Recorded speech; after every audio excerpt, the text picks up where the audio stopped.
শ্রমজীবী মানুষের অধিকার প্রতিষ্ঠার গৌরবময় ইতিহাস সৃষ্টির দিন ১ মে। অথচ শ্রমিকরা জীবন দিয়েছিলেন যেসব দাবিতে ১৩১ বছর পরও বাংলাদেশে ৮ কর্মঘণ্টা সহ শ্রমিকদের অনেক ন্যায্য দাবি আদায় হয়নি। জীবনযাত্রার ব্যয় বেড়েছে বহুগুণ, তবে সেই তুলনায় বাড়েনি বেতন ভাতা। মজুরি বৈষম্য, চাকুরি নিরাপত্তাহীনতা, পেনশন না থাকা সহ নানা সমস্যা নিয়ে কঠোর শ্রমে নিয়োজিত শ্রমিকরা। তাদের এসব বঞ্চনার কথা জানাচ্ছেন আবু সালে জহির, ক্যামেরায় ছিলেন জামাল হোসেন। মাথার ওপর গনগনে সূর্য, নিচে তপ্ত বালি, তবু থেমে নেই পা।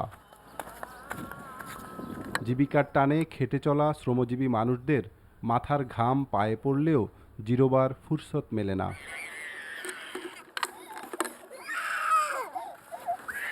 অবুঝ শিশুর এমন কান্নাও কখনো কখনো ফিরে তাকানোর সুযোগ দেয় না মাকে।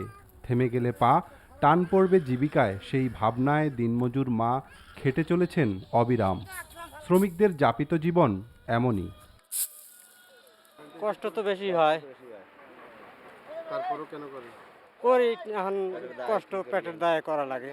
পুরুষেরা 500 পায়, 600 পায়, 700 পায়, আমরা 300 400 এরকম করে পাই। 8 ঘন্টা কাজ, কর্মক্ষেত্রে জীবনের নিরাপত্তা, মৃত্যু হলে তার ক্ষতিপূরণ, আহত হলে তার চিকিৎসা এবং পুনর্বাসন, ছাঁটাই নয়, কর্মক্ষেত্রে তার নিয়োগ এবং কাজ করার অধিকার প্রতিষ্ঠা করা এবং শ্রমিকদের ট্রেড ইউনিয়নের অধিকার প্রতিষ্ঠা করা।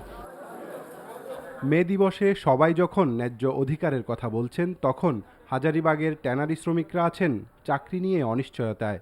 কারখানা সাভারে চলে যাওয়ায় চাকুরি থাকবে কিনা এ দুশ্চিন্তায় অলস দিন পার করছেন অসহায় শ্রমিকরা। 1988 ঢুকছি, 1900 মনে করেন আজ পর্যন্ত কাজ করতেছি। আমার কোনো কিছু আমরা সার্থক পাইছি না। পারমানেন্ট কোনো করা নাই। প্রত্যয়নপত্র দিয়েছি, তাও মনে করেন দীর্ঘদিন দিছি, কিন্তু ওই তারিখ উল্লেখ করে দিছে না।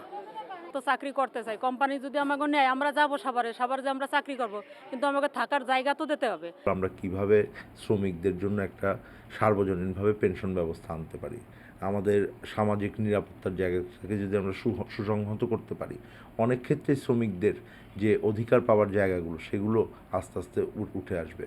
এবং তার থেকে বড় জায়গাটা হলো যে যখন তারা একটা নিরাপত্তা বলয়ের ভিতরে থাকে, তখন তারা অনেক সুনিশ্চিতভাবে উৎপাদনের ক্ষেত্রেও তখন মনোযোগী হতে পারে।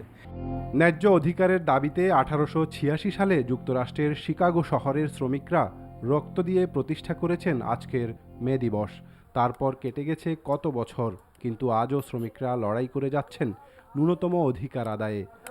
মজুরি বৈষম্য, অধিকারহীনতা আর অনিশ্চয়তা মাথায় নিয়েও এসব খেটে খাওয়া মানুষ চালু রেখেছেন উন্নয়নের চাকা। নিয়তিকে হাসি মুখে মেনে নিয়ে প্রজন্মের পর প্রজন্ম ধরে গতর খেটে চলেছেন এসব শ্রমিকদের কেউ কেউ। তবে আজও অধরা রয়ে গেছে তাদের ন্যায্য অধিকার। শ্রমিকরা জানালেন, জীবিকার তাড়নায় খেটে যাবেন, তবে যুগপৎভাবে অধিকারের দাবিও করে যাবেন আদায় না হওয়া পর্যন্ত। আবু সালে জহির, এনটিভি নিউজ, ঢাকা।